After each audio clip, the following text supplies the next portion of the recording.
Abnormal EN signal on battery expansion module. The Fusion Solar app and Smart PVMS report alarm 3066. If the alarm abnormal EN signal on battery expansion module is generated, possibly the EN wire of a battery expansion module is connected to an incorrect port, or the battery expansion module is abnormal. Use the following solution for troubleshooting.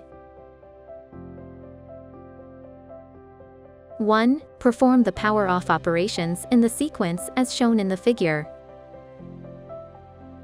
2. Check whether the EN wire connection between the inverter and the battery is correct. If the EN wire is incorrectly connected, reconnect it.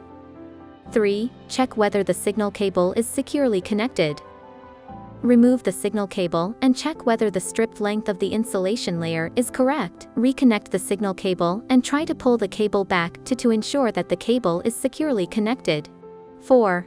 Use a multimeter to check whether the EN and GND wires are properly connected. Reconnect the cable between the inverter and the battery. 5. After ensuring that the cable connection is correct, power on the system in the specified sequence and check whether the alarm is cleared. If the alarm persists, contact Huawei technical support.